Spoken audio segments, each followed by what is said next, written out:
محمد سروری هر دو جهان است، محمد در دو عالم کامران است. محمد سروری هر دو جهان است، محمد در دو عالم کامران است. بود پیغمبری انسان و همجین، محمد قبله قلب و روان است.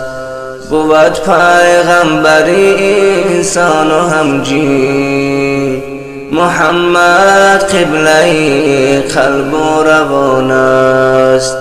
زیوردی و بس دلها به شوق است، زینامش ذوقها بر جسم و جان است.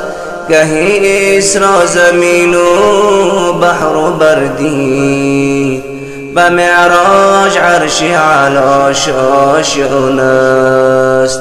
محمد سروری هر دو جهان است، محمد در دو عالم کامران است.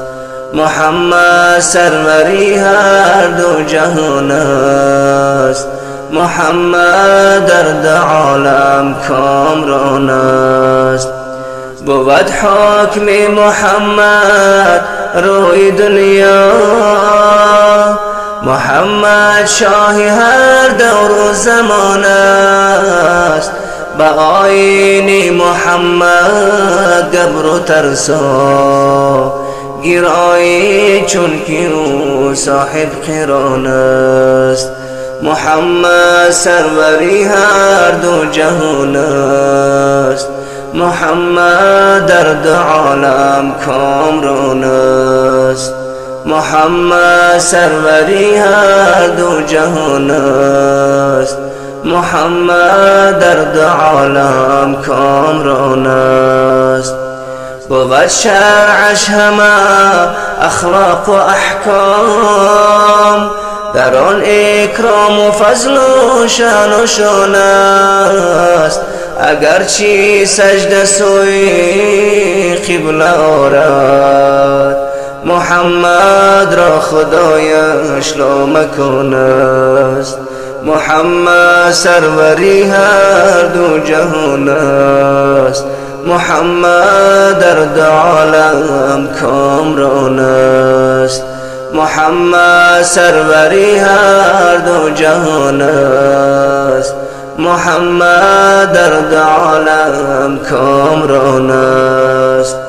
ندای حق بود الله اکبر، از آن خرم زمین و آسمان است. محیط از فیض او سرشار عبرت، منور جمالش کهکشان است. محمد سروری هر دو جهان است، محمد در دو عالم کامران است. محمد سروری هر دو جهان است، محمد در دو عالم کامران است. بکن مولا ز خاکش سرمه چشم، که کهلی چشم تو این خاکدان است. بکن مولا ز خاکش سرمه چشم، که کهلی چشم تو این خاکدان است. محمد سروری هر دو جهان است، محمد در دو عالم کامران است. محمد